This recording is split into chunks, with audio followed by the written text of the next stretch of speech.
बिस्मिल्लाहिर्रहमानिर्रहीम। नाज़रीन, प्रोग्राम दस्तक में हम आपको खुशामदीद कहते हैं और आज हम बात करेंगे इस हफ़्ते की सबसे बड़ी ख़बर और जानेंगे कि इस ख़बर के पसे मंज़र में क्या डेवलपमेंट्स हैं, क्या हकीकतें हैं। रूस के वज़ीर ख़ारजा का दौरा पाकिस्तान और पाकिस्तान और रूस के दरमियान मुख्तलिफ़ शोबों में बढ़ता हुआ तावन।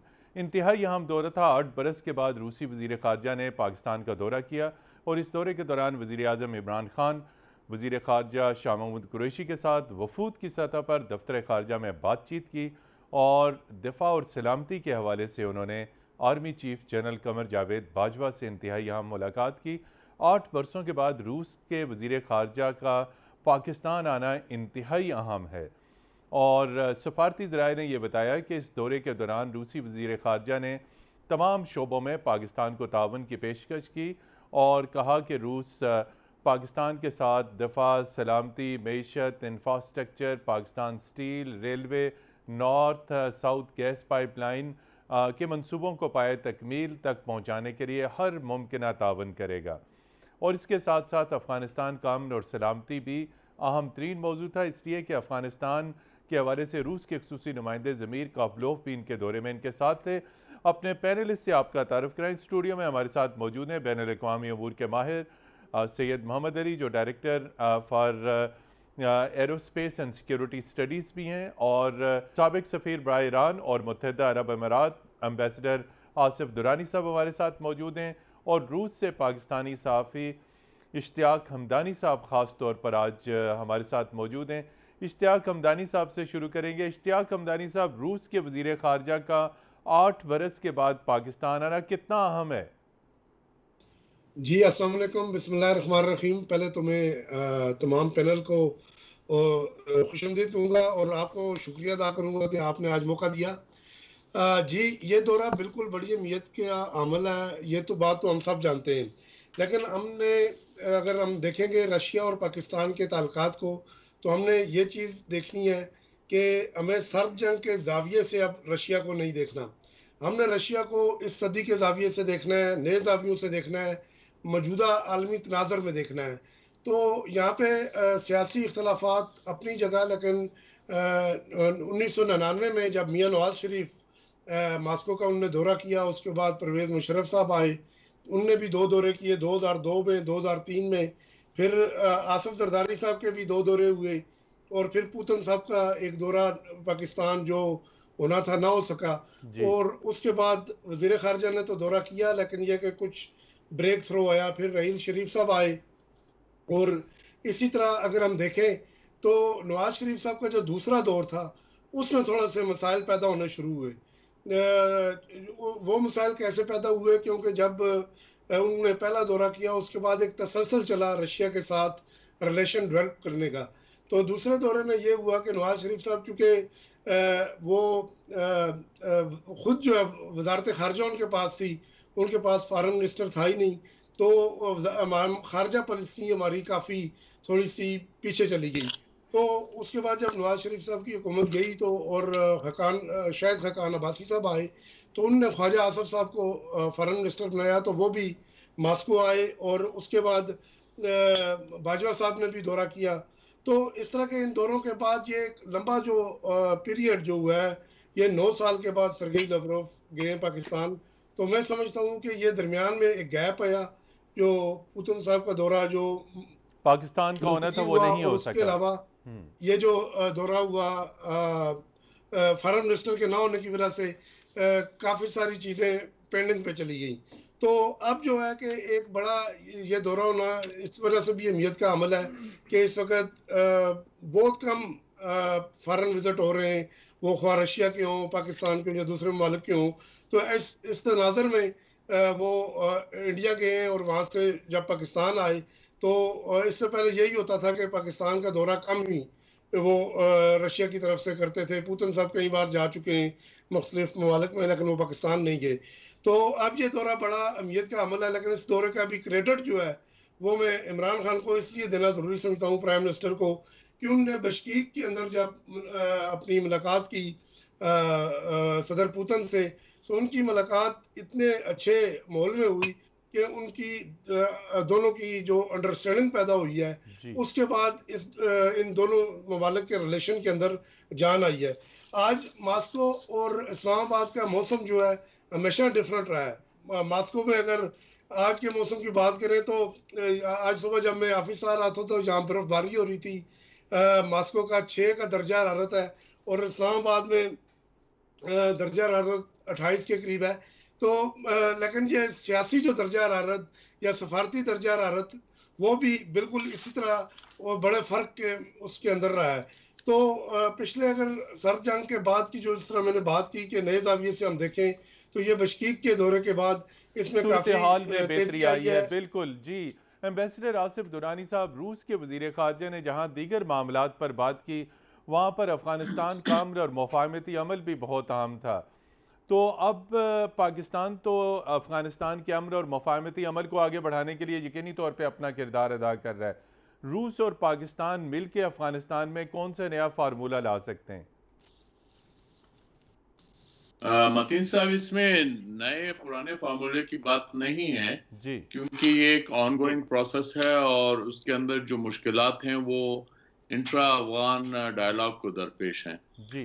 रूस, पाकिस्तान, ईरान और चाइना, ये जो इमीडिएट नेबर समझे जाते हैं, मैं रूस इमीडिएट नेबर इसलिए कहता हूँ कि ताजिकिस्तान, उज़्बेकिस्तान और तुर्कमेनिस्तान जो नेबर हैं, अफगानिस्तान के डायरेक्ट नेबर हैं, लेकिन वो सिक्योरिटी पॉइंट ऑफ व्यू से रूस की तरफ देखते हैं। तो लिहाजा रूस जो है, उनके जो सिक्योरिटी मफादात है उनकी निगरानी की वजह से और सफारती लिहाज से उसमें उसका अमल दखल है, तो लिहाजा वो एक तरह से डायरेक्ट नेबर बन जाता है।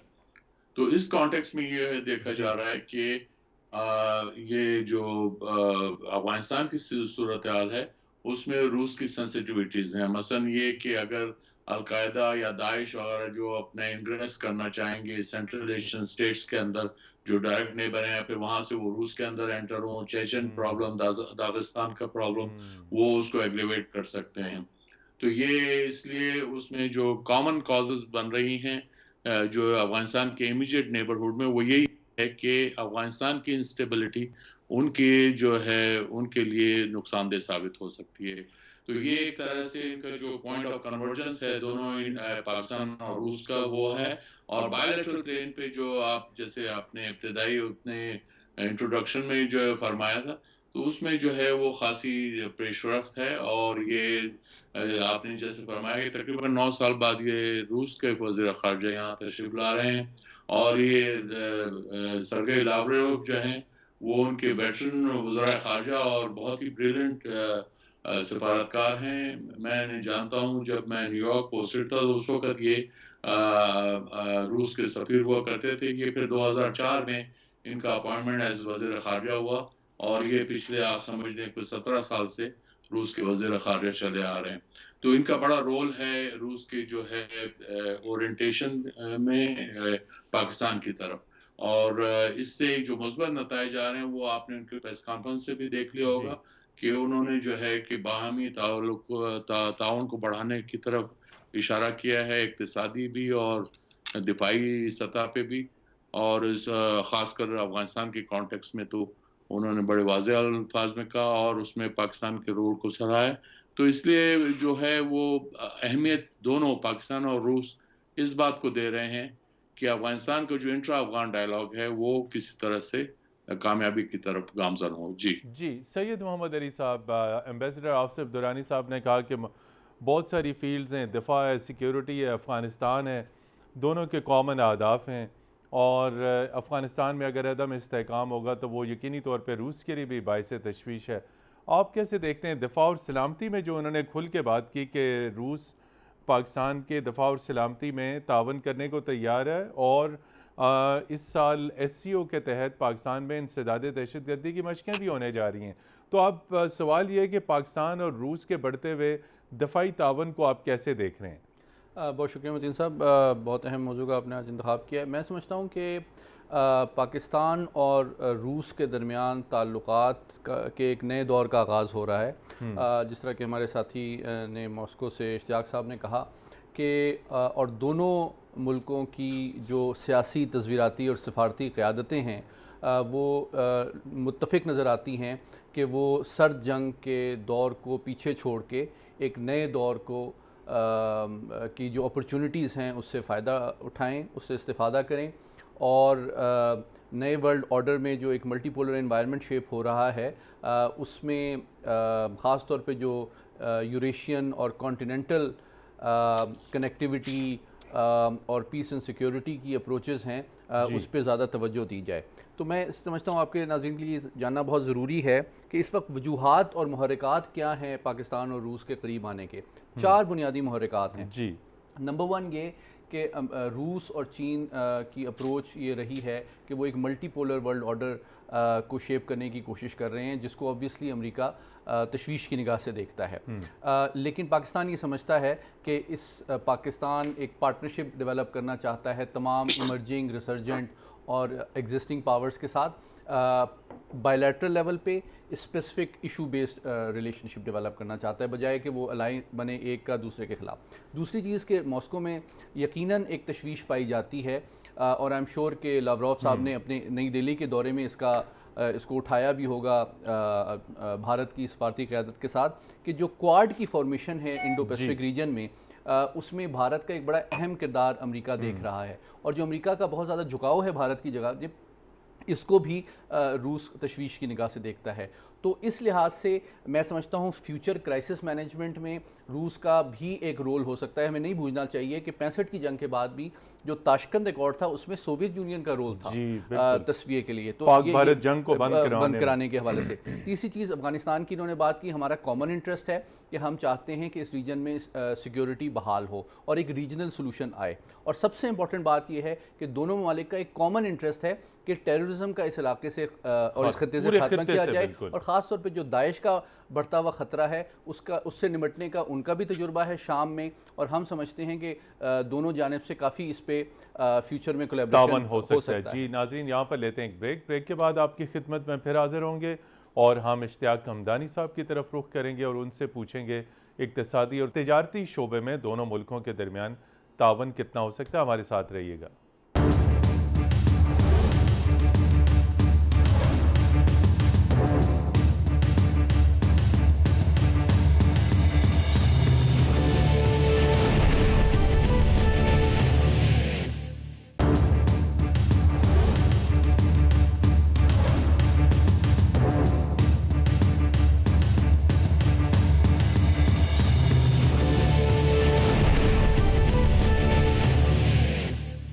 जी नाज़रीन, प्रोग्राम दस्तक में एक मरतबा फिर खुश आमदीद। और जैसे कि सैयद मोहम्मद अली ने कहा कि दफ़ा और सलामती के शोबे में, इंसदाद दहशत गर्दी के शोबे में पाकिस्तान और रूस का वसी तजर्बा है और इस साल जो है वो रूसी फ़ौजें पाकिस्तान आएंगी। इंसदाद दहशत गर्दी के हवाले से पाकिस्तान की फ़ौज के साथ यकीनी तौर पर मुश्तरका मशक़ें करेंगी, लेकिन तिजारत और इक़्तिसादी ताल्लुकात इंतहाई अहम हैं। इश्तियाक हमदानी साहब, कितना आप देख रहे हैं पाकिस्तान और रूस के दरमियान बढ़ता हुआ तिजारती और इक़्तिसादी तावन, और इसी तनाज़ुर में जिस गैस पाइपलाइन की बात हुई है जिसे साउथ टू नॉर्थ कहा जाता है, ये गैस पाइपलाइन अभी इसके ऊपर हतमी मायदा नहीं हुआ, लेकिन ये एग्री हो गया कि इसमें तमाम रुकावटें दूर की जाएंगी। जी बिल्कुल, पाकिस्तान और रूस के दरमियान तल्लुकात हर सतह पे बड़े अच्छे हो गए, लेकिन यहाँ तक रूस का थोड़ा सा झुकाव हम देखते हैं। अगर कहीं पे हमें लगता है कि इंडिया की तरफ भी है, यानी इंडिया खुल के अमेरिका की वो वहाँ पे जाके बैठ गया है, लेकिन रूस थोड़ा सा इंडिया के लिए अगर वो साफ कार्नर रखता है तो उसकी सबसे बड़ी वजह यह है कि रूस की एक बड़ी ट्रेड है इंडिया के साथ। हमारा ट्रेड का हुजूम जो है इंडिया के बराबर नहीं है, लेकिन अल्हम्दुलिल्लाह के इस साल हमने बड़ा वो जो अपना रिकॉर्ड है पिछला उसको हमने क्रॉस किया है, तो बहुत बेहतरी हुई है। और ये जो आपने पाइप गैस लाइन का जिक्र किया, सोवियत यूनियन की कराची स्टील मिल के बाद ये एक बड़ा मंसूबा है, बड़ा प्रोजेक्ट है, और मैं समझता हूँ कि 1100 किलोमीटर की ये पाइप गैस लाइन जब ये मंसूबा चल पड़ा, उसके बाद रूस और पाकिस्तान के दरमियान मज़ीद वो चीज़ें सामने आएंगी, मज़ीद मंसूबे सामने आएंगे, और तवानाई के अंदर भी गैस के हवाले से भी रूस पाकिस्तान को पेशकश कर चुका है। कोरोना वायरस के हवाले से भी जो ये जो वैक्सीन बनाई है स्पुतनिक 5 की, इसके अंदर भी रूस कर चुका है। और अब ज़रूरत इस बात की है कि पाकिस्तान की तरफ से भी रूस से कुछ चीज़ों की डिमांड की जाए कि पाकिस्तान के जो आइटम्स हैं, जो पाकिस्तान की जो तजारत है, उसको भी रूस में उसी तरह मुतारफ़ किया जाए। मैं यहाँ ये ज़िक्र करना ज़रूरी समझता हूँ कि पिछले 1 साल से ज़ायद पाकिस्तानी चावल के ऊपर, राइस के ऊपर यहाँ पे पाबंदी है। तो उसको हुकूमत पाकिस्तान को उसको देखना चाहिए, अपने रशियन हकाम के साथ इस पाबंदी को ख़त्म करना चाहिए ताकि पाकिस्तानी तजारत में इजाफ़ा हो। कल भी आपने देखा कि मुश्तरका प्रेस कॉन्फ्रेंस के अंदर वज़ीर ख़ारजा ने ज़ोर दिया, रूसी वज़ीर ख़ारजा ने, कि हमारा तजारत का जो उस पे हम तजारत बढ़ाएंगे रूस के पाकिस्तान के दरमियान, तो तजारत तभी बढ़ सकती है जब ये पाबंदियाँ ख़त्म हों। हमारा जो किन्नू जहाँ पे आता है, हमारा पोटैटो आता है, हमारी और जो चीज़ें आती हैं, उस पे टैक्स कस्टम जो है वो बहुत ज़्यादा है। तो उस कस्टम की चीज़ें जो है वो कम किया जाए। दूसरे ममालिक के मुकाबले में हम पाकिस्तान ज़्यादा कस्टम देता है। तो ये वो चीज़ें जो हुकूमत ने हुकूमती सतह पे करनी है। यहाँ पे कई डेलीगेशन आए यहाँ पे जो हमारे ट्रेड मिनिस्टर साहब हैं वो भी इस हवाले से काम कर रहे हैं, लेकिन ये हाई सतह पे इस पे कोई फैसले नहीं हो रहे। तो मैं समझता हूँ कि हमें तजारत बढ़ाने के लिए पाकिस्तानी सतह पे हमें अपने इंटरेस्ट को देखते हुए रशिया से ये मुतालबा करना चाहिए कि फौरी तौर पे राइस के ऊपर जो पाबंदी है उसको ख़त्म किया जाए, ताकि हमारी ताजर बरादरी जो एक बड़ा बहुत ज़्यादा कंटेनर चावल के यहाँ पे आते हैं वो इस पे काम शुरू कर सकें और इससे दोनों मुल्कों के दरमियान ये जो तत्ल है वो भी ख़त्म हो। उसके अलावा ताजर बरादरी को वीज़े के अंदर भी जो जिस तरह पाकिस्तान ने रशिया के लिए और दीगर ममालिक के लिए बड़ी नरमियाँ की हैं, फीसेस जो हैं वीज़े की वो कम की हैं, और वो वीज़े का तरीक़ाकार है उसको बहुत आसान किया है रशिया के लिए। ऑनलाइन आप पाकिस्तान का वीज़ा ले सकते हैं। तो लेकिन हमारे पाकिस्तानी ताजरों को ये इशू है कि वो उनको बहुत ज़्यादा वहाँ पे जाके वीज़े के लिए बहुत प्रूफ करना मुश्किलात पड़ता है आती कि हैं। वो बिल्कुल, रशिया जा रहे आपसे हैं और वो आपसे बिजनेस कर रहे हैं तिजारत और और वापस आएंगे। इक़्तिसादियात के हवाले से मज़ीद जानेंगे। एम्बेसडर आसिफ दुरानी साहब, अगर आप खित्ते में नज़र दौड़ाएँ तो बहुत अहम तब्दीलियाँ हो रही हैं। पाकिस्तान आने से पहले रूस के वज़ीर ख़ारजा ने हिंदुस्तान का दौरा किया, और उससे पहले अगर हम देखें तो एक बहुत अहम स्ट्रेटजिक नौइयत का माहिदा चीन और ईरान के दरमियान हो चुका है, जिसके तहत चीन ईरान में अरबों डॉलर की सरमायाकारी कर रहा है। और इसका मतलब है कि इस खित्ते में चीन और रूस का असर व रसूख बढ़ रहा है, जिसको खलीजी ममालिक, अरब ममालिक बहुत एक मुख्तलिफ एंगल से देख रहे हैं, एक डिफरेंट विंडो से देख रहे हैं। आप कैसे समझते हैं कि जो चीन की सरमायाकारी ईरान में और रूस की एंट्री जो पाकिस्तान में, अगर फ्यूचर में गैस पाइपलाइन में इन्वेस्टमेंट होती है और पाकिस्तान और रूस के ताल्लुकात मज़ीद फ़रोग़ पाते हैं, तो अरब ममालिक और मगरबी क़ुव्वतें इसको कैसे देखेंगी? यकीनन मगरब में तो तशवीश पाई जाती है, लेकिन इसके ज़िम्मेदार भी मगरब खुद ही है। ज़ाहिर है पाकिस्तान और ने तो कोल्ड वॉर तक, बल्कि उसके बाद तक जो है वो मगरब के ही जो है मफादात को प्रोटेक्ट किया है। और ये भी एक आयरनी है कि हम जो है वो रूस को चूंकि अमेरिकन कहते थे इट्स एन इविल एम्पायर, तो हम भी उसी नज़रअंदाज उसमें करते रहे। जी हम भी उसी उसमें वो नारा हम भी लगाते रहे, और हम ये डराते रहे, खुद भी डरते रहे कि रूस जो है वो गर्म पानियों तक आ जाएगा। लेकिन अब वही सोवियत यूनियन के बाद जो उसका सक्सेसर है रूस, उसको हम वेलकम करेंगे गर्म पानियों तक। तो ये एक चेंज हो जाता है, सियासत है। इसके अंदर ये है कि अमेरिकियों को जो है खुद अपनी पॉलिसी पे नज़र करना पड़ेगा। हम उनके एलाय रहे, अब नहीं रहे, अब इंडिया उनका एलाय है। बहरहाल ये चीज़ें होती रहती हैं, लेकिन उसमें जो असल जो रीजनल अप्रोचेस जो इवॉल्व हो रही हैं पाकिस्तान के अंदर भी पॉलिसी लेवल पे, और बाकी जो खित्ते के अंदर ममालिक हैं उनके अंदर, इसमें इंडिया थोड़ी सी जो है एक्सेप्शन है। लेकिन इंडिया भी इतनी हद तक अमेरिका के कैंप में नहीं जाएगा कि वो अपने मफादात को ज़क पहुंचा सके, खासकर उस सूरत में जब पाकिस्तान और चाइना दो न्यूक्लियर पावर उसके इमीडिएट नेबर हों, और रूस जो है उसका तकरीबन इंडिया का जो दिफाई सामान है वो तकरीबन अब भी 70% रूसी साख्त का है। तो रूस कभी भी नहीं चाहेगा कि वो, इंडिया कभी भी नहीं चाहेगा कि उसको एकदम से ये सिक्योर करे। ये पॉसिबल भी नहीं होगा।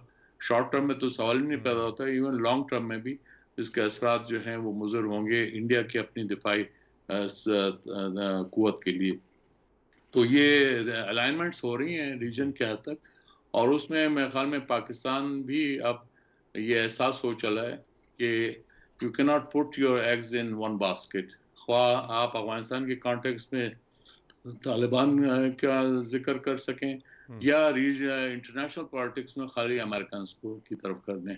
और इसके अलावा जो अमेरिका के अंदर ट्रेंड जो यूनिलैटरलिज्म का चला है, उसने भी बजात खुद एक बहुत बड़ा हिजान पैदा किया है इंटरनेशनल लेवल पे, उससे पाकिस्तान भी मुतासर हुआ है। लिहाजा जो चीन और रूस है वो इस वक्त जिस तरह से एमर्ज हो रहे हैं वो मल्टीलैटरलिज्म को चैंपियन करते हैं, जबकि अमेरिका अब तक जो है ट्रंप तक वो यूनिलैटरलिज्म की तरफ कर रहा था। बाइडन अब आ रहे हैं लेकिन वो भी बड़े सिलेक्टिव हैं। वो इसमें एनवायरनमेंट के केस में, क्लाइमेट चेंज के केस में तो मल्टीलैटरलिज्म की तरफ जाएंगे, लेकिन उसमें भी वो सिलेक्टिव है। मसलन पाकिस्तान को उन्होंने इन्वाइट नहीं किया, बावजूद इसके कि पाकिस्तान जो है वल्नरेबल है और सब। तो ये एक सिलेक्टेड वो चल रहा है, चेरी पिकिंग हो रही है रीजनल कॉन्टेक्स्ट में। लेकिन इसका बाय एंड लार्ज पाकिस्तान को फायदा ये होगा कि अगर हमारी एक स्टेबल और स्ट्रांग रीजनल पॉलिसी होती है तो उस सूरत में हम अगर खित्ते में अमन हो जाता है तो फिर हमें एलाइज की ज़रूरत नहीं है जो बहुत दूर बैठे हुए हैं जैसे अमेरिका या यूरोप है। और उससे बढ़कर ये है कि खित्ते के अंदर अगर अमन और इस्तेकाम आता है तो उससे जो है पीस और प्रोग्रेस और जो इकोनॉमिक वेलबींग है वो बढ़ता है। तो उस सूरत में अगर आप देखें तो रिसेंटली इंडिया और पाकिस्तान के दरमियान में जो बाज़ मुस्बत इक़दाम हुए हैं तो वो भी उस तरफ इशारा करते हैं। एक एहसास है, अगरचे अभी तक इसके खदोखाल पूरी तरह वाज़े नहीं, लेकिन ये सामने जो है वजाहत के साथ तो कुछ अरसा लगेगा, लेकिन ये उभर रहे हैं। जी बिल्कुल, ये उभर रहे हैं। यहाँ पर लेते हैं एक ब्रेक के बाद आपकी खिदमत में फिर हाजिर होंगे और हम सैयद मोहम्मद अली से पूछेंगे कि पाकिस्तान की क्या हिकमत अमली होनी चाहिए इतनी तेज़ी से रूनुमा होने वाली खित्ते की तब्दीलियों के तनाज़ुर में। हमारे साथ रहिएगा।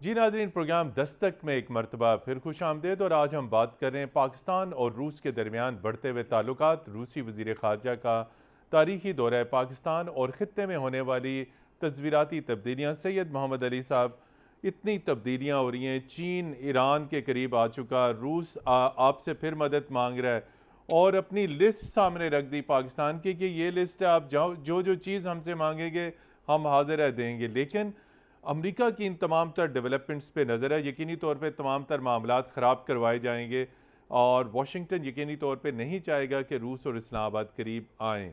पाकिस्तान की क्या हिकमत अमली होनी चाहिए? दूसरी तरफ सऊदी अरब से क्राउन प्रिंस ने पहले ही कॉल कर दी है वज़ीर आज़म इमरान खान साहब को कि आप आएँ और हमसे मुलाकात करें।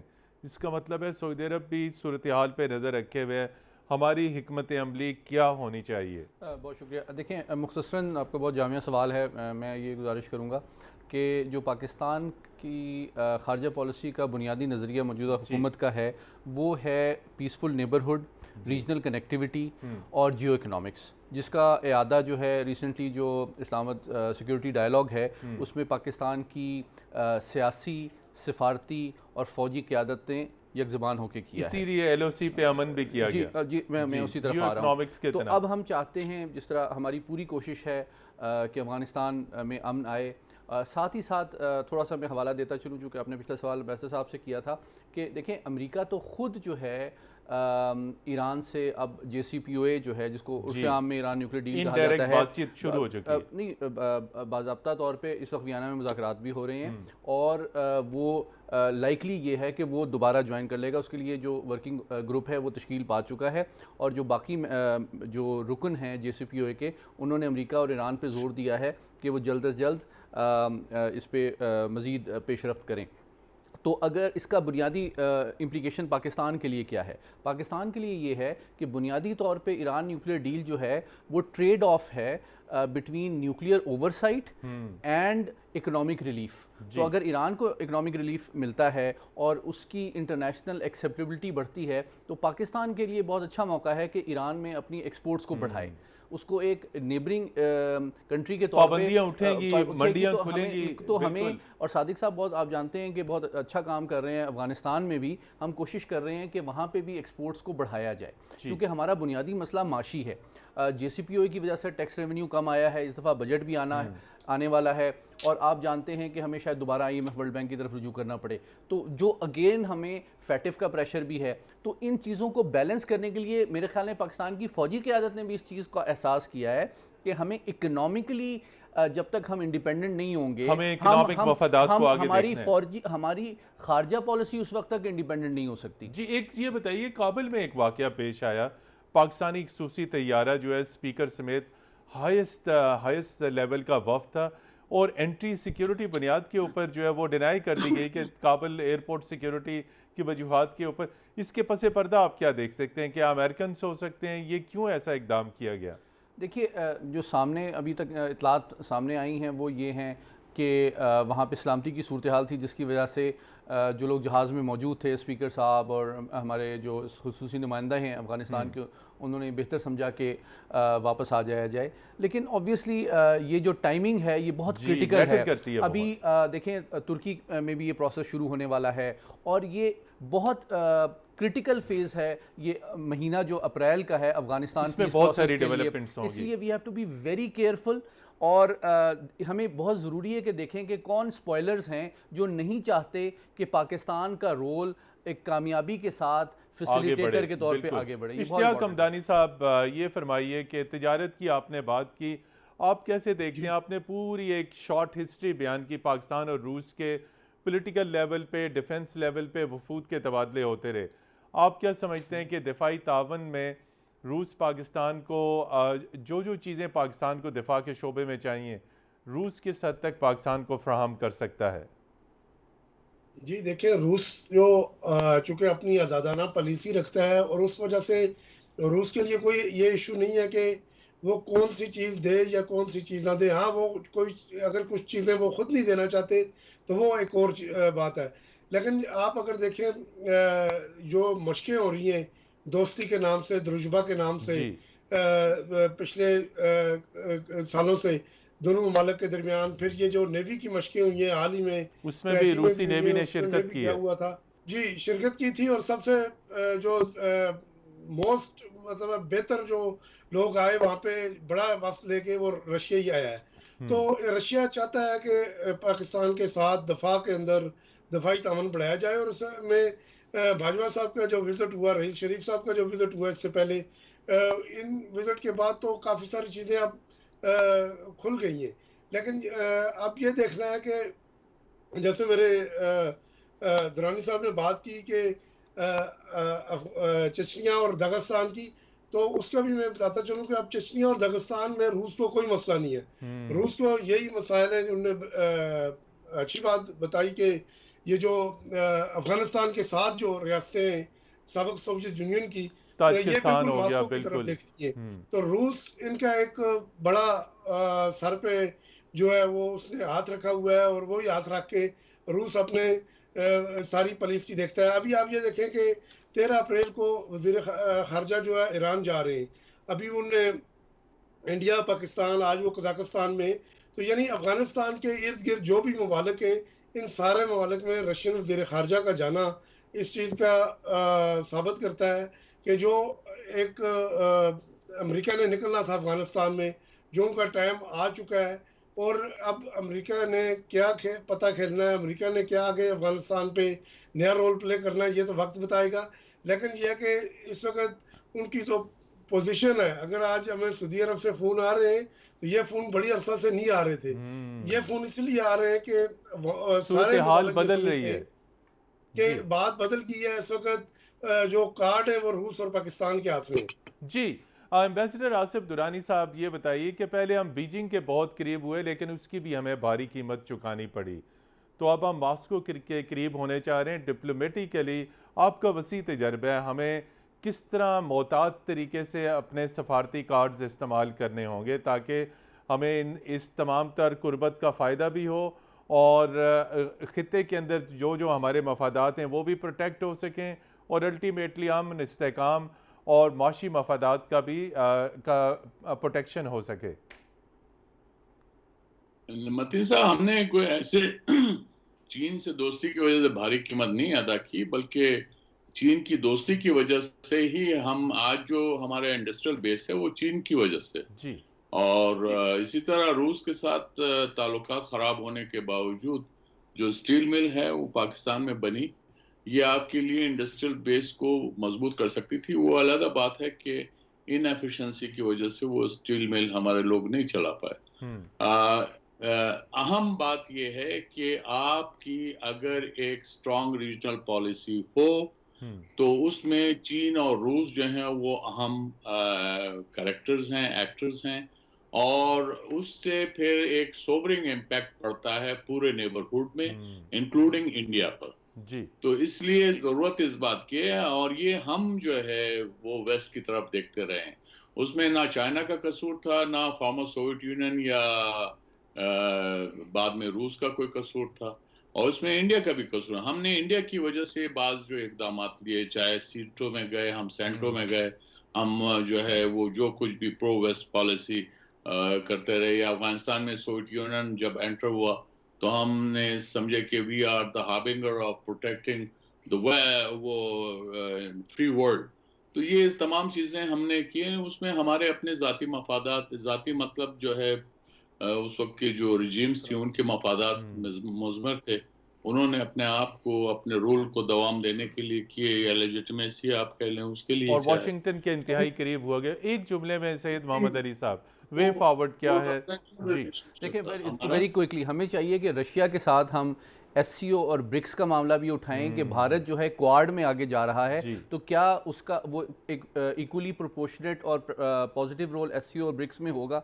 नंबर 2 कि अफगानिस्तान में हमें मॉस्को को भी बताना चाहिए कि अगर वो टेररिज्म जो है खात्मा चाहता है तो स्पॉयलर के रोल को वो क्रिटिकली देखे। और नंबर 3 ये कि वो स्ट्रेटेजिक स्टेबिलिटी को मेंटेन करने के लिए इंडिया की भी जो डिफेंस एक्सपोर्ट्स हैं उसको मिनिमाइज करे। नंबर 4 एक पॉजिटिव चीज़ जो सामने आई है, आपने प्रेस कॉन्फ्रेंस अटेंड की फॉरेन ऑफिस में, तो उन्होंने ये खुल के पहली दफ़ा ये हवाला और इशारा दिया कि दोनों ममालिक के दरमियान पीसफुल न्यूक्लियर कॉपरेशन भी पॉसिबल है। बिल्कुल नाजरीन, इस वक्त जो खित्ते के ममालिक हैं उनके साथ ख़ास तौर पर अगर पाकिस्तान अपना तावन बढ़ाएगा, ख़ास तौर पर बीजिंग और मॉस्को के साथ मगरब की तरफ देखना छोड़ेगा, तो यकीनी तौर पर इलाकाई सतह पर पाकिस्तान एक मजबूत कुव्वत के तौर पर उभर कर सामने आ सकता है। इस हवाले से हमें अपनी खारजा पॉलिसी, हमें अपनी सफारती हिकमत अमली का जायज़ा लेना होगा। हमारे साथ पैनलिस्ट मौजूद थे, एम्बेसडर आसिफ दुरानी साहब, मॉस्को से ख़ास तौर पर हमारे साथ शरीक हुए इश्तियाक हमदानी साहब, और स्टूडियोज़ में हमारे साथ मौजूद थे बैनुल अक़वामी अमूर के माहिर सैयद मोहम्मद अली साहब। आप तमाम हजरात का बहुत शुक्रिया। प्रोग्राम दस्तक की टीम को मतीन हैदर के साथ इजाज़त दीजिए। खुदा हाफिज़।